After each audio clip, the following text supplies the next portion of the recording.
Hello बच्चों, good morning. तो आज हम कक्षा 9 से स्पर्श पुस्तक का पाठ यानी कि कविता है एक, जिसका शीर्षक है खुशबू रचते हैं हाथ। कवि है अरुण कमल। तो इससे पहले के वीडियो में मैंने आपको कवि अरुण कमल के चरित्र के बारे में बताया। उनका जन्म कहाँ हुआ था? नासरीगंज में हुआ था। 15 फरवरी 1954 को हुआ और ये पटना विश्वविद्यालय में प्राध्यापक के पद पर भी रहे थे। इन्हें साहित्य अकादमी पुरस्कार से सम्मानित किया गया। इनकी भाषा आम बोलचाल की भाषा है। इसमें ये जग बीती मतलब बातों का वर्णन करते हैं। जीवन के विविध क्षेत्रों का चित्रण है, यानी जग में यानी समाज में रहते हुए लोगों को कैसे कैसे अपना जीवन यापन करना पड़ता है, कैसे कैसे मजबूरियों को झेलना पड़ता है, ये सब इन्होंने बताया है अपनी इस कविता में। तो कविता खुशबू रचते हैं हाथ, कवि बताते हैं कि जो समाज में सौंदर्य को बढ़ाते हैं, समाज की सुंदरता को बढ़ाते हैं, या समाज को खुशहाल बनाते हैं, या स्वस्थ समाज का निर्माण करते हैं, वे खुद कैसे जो हैं गरीबी और अभावग्रस्त परिस्थितियों में रहते हुए अपना जीवन यापन करने को मजबूर हैं, और लोग उन्हें कैसे उपेक्षित करते हैं, लोग उनके प्रति उपेक्षा की भावना रखते हैं। तो मतलब कि लोग ये समझते हैं भी ये लोग जो हैं देखो कैसे हैं, ये हमारे पास आ गए हैं, थोड़ा दूर हट जाओ, ये कर लो। तो मतलब उनके प्रति जो उनके मन में घृणा की भावना रहती है, थोड़ा ऐसे देखते क्योंकि ये गंदे गंदे लोग हैं, गंदे स्थानों पर रहते हैं, तो इसलिए लोग उनकी उपेक्षा करते हैं, जबकि ऐसा नहीं करना चाहिए। तो आज हम इस कविता को पढ़ते हैं। बच्चों अपनी अपनी बुक खोलो आप, और ये कविता पढ़ के मैं इसका सरलार्थ आपको समझाऊंगी साथ साथ में। अब ये कहा है कि कई गलियों के बीच, कई नालों के पार, कूड़े करकट के ढेरों के बाद, बदबू से फटते जाते इस टोले के अंदर, खुशबू रचते हैं हाथ, खुशबू रचते हैं हाथ। अब इसमें खुशबूदार अगरबत्तियाँ और धूप बनाने वाले लोगों के बारे में वर्णन किया गया है। ये कहते हैं कई गलियों के बीच। अब क्या कहते हैं? कई गलियों के मतलब छोटी छोटी कई तंग गलियों के बीच में ये लोग रहते हैं। गलियाँ जो होती हैं बहुत छोटी छोटी होती हैं, हम कहते हैं भीड़ी गली, भी टाइट सी तंग सी गली होती है, संकरी सी गली होती है। तो इनमें रहते हैं कई नालों के पार, और कई नाले पार करके जहाँ पर कूड़े करकट के ढेर लगा दिए जाते हैं। कूड़े करकट के ढेरों के बाद यानी कूड़े करकट के ढेर भी लगा दिए जाते हैं, और उसके पीछे बदबू से फटते जाते इस टोले के अंदर, बदबू से फटते जाते, हम कहते हैं नाक जो हमारा तो बदबू से ये दिमाग फट गया है, बदबू इतनी आई, तो उसको क्या है बदबू से फटते जाते इस टोले के अंदर, यानी जहाँ चारों ओर बदबू फैली हुई है उस बस्ती में, टोले के अंदर, टोला में ना होता बस्ती, उस बस्ती में खुशबू की रचना करने वाले यानी अगरबत्तियाँ और धूप बनाने वाले लोग रहते हैं। ठीक है। अब देखो ये कहते हैं अगरबत्तियाँ और धूप बनाने वाले यानी खुशबूदार चीज़ों का निर्माण करने वाले लोग कहाँ रहते हैं? छोटी छोटी कई गलियों के बीच, गंदे नालों के पास, है ना, कूड़े करकट के ढेरों के पास छोटी छोटी बस्तियां बना करके ये लोग जो हैं खुशबू की रचना करते हैं, यानी वहाँ बैठ करके धूप और अगरबत्तियां बनाते हैं।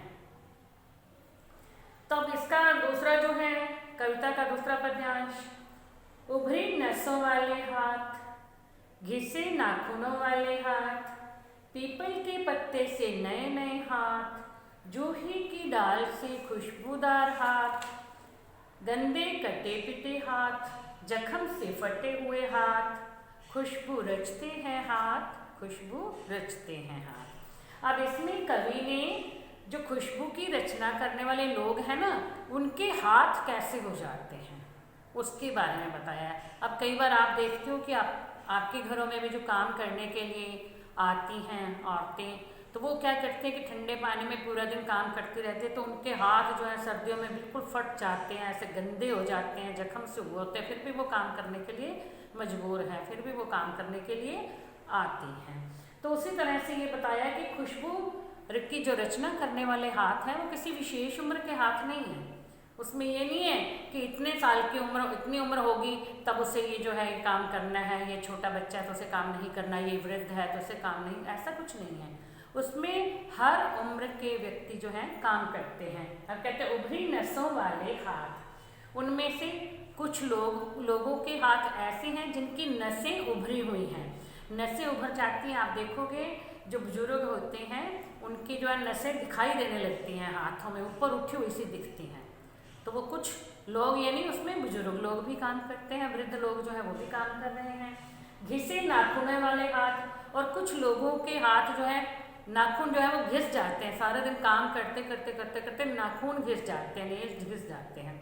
तो उसमें वो लोग भी हैं जिनके की नेल्स घिसे हुए हैं। पीपल के पत्ते से नए नए हाथ, अब जो कुछ हाथ जो है पीपल के पत्ते के समान कोमल, यानी वो कैसे हाथ, किन के हाथ होंगे, वो छोटे छोटे बच्चों के हाथ। तो बच्चे भी जो है ये धूप और अगरबत्तियां बनाने का काम करते हैं। जूही की डाल से खुशबूदार हाथ, कुछ हाथ जो है जूही की डाली के समान यानी खुशबूदार होते हैं, यानी छोटे छोटे, उसमें लड़कियां जो है वो भी काम करती हैं और छोटे लड़के भी काम करते हैं, यानी बच्चे भी काम करते हैं। गंदे कटे पिटे हाथ, और कुछ हाथ ऐसे हैं जो बहुत ही गंदे और कटे पिटे हो जाते हैं, यानी काम कर करके उनके हाथ कट जाते हैं।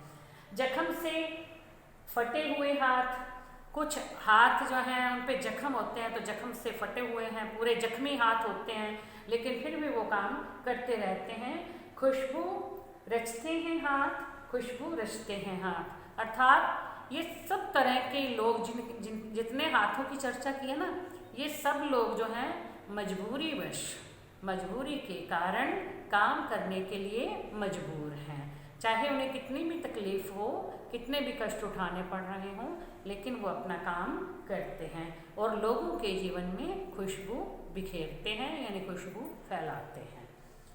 अब इसका तीसरा पद्यांश, यहीं इस गली में बनती हैं मुल्क की मशहूर अगरबत्तियाँ, इन्हीं गंदे मोहल्लों के गंदे लोग बनाते हैं केवड़ा, गुलाब, खस और रात रानी अगरबत्तियाँ।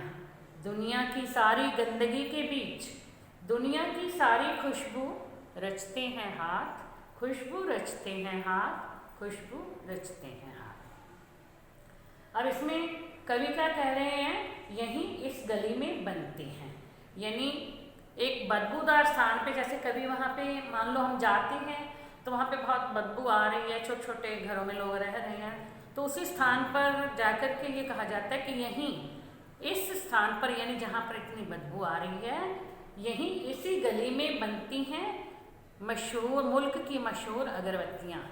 यानी इस गंदगी वाले स्थान पर पूरे देश में जो अगरबत्तियाँ बड़ी प्रसिद्ध हैं, मतलब खुशबू के लिए वो फेमस हैं अगरबत्तियाँ और धूप, तो वो यहीं इस गली में बनती हैं। बनाते हैं केवड़ा, गुलाब, खस और रात रानी, यानी ये फूल हैं, केवड़ा, गुलाब, खस और रात रानी के फूलों की सुगंध वाली अगरबत्तियाँ यहीं पर बनाई जाती हैं। दुनिया की सारी गंदगी के बीच, अब वो कहते हैं दुनिया की सारी गंदगी के बीच, यानी दुनिया में जो सबसे गंदी जगह है, जो सबसे गंदे स्थान है, वहाँ चारों ओर कूड़ा कचरा फैला हुआ है, कूड़े के ढेर हैं, गंदे नाले हैं, गंदा पानी बह रहा है, बदबू फैली हुई है, वहाँ पर ये लोग जो हैं दुनिया की सारी खुशबू रचते रहते हैं। हाँ, यानी पूरी दुनिया में खुशबू फैलाने वाली अगरबत्तियाँ और धूप बनाते हैं यहाँ पर जो लोग रहते हैं। तो इस तरह से यानी ये खुद अभावग्रस्त परिस्थितियों में, जहाँ इनके पास तो कमी ही कमी है, यानी इनके पास कुछ नहीं होता, खाने पीने के लिए बड़ी मुश्किल से इन्हें मिल पाता है, तो ऐसी अभावग्रस्त परिस्थितियों में रहते हुए, गंदे बदबूदार स्थानों पर रहते हुए ये लोग जो हैं खुशबूदार चीज़ें यानी खुशबू बिखेरने वाली धूप और अगरबत्तियों का निर्माण करते हैं। अब इसमें कवि ने किस बात का वर्णन किया है?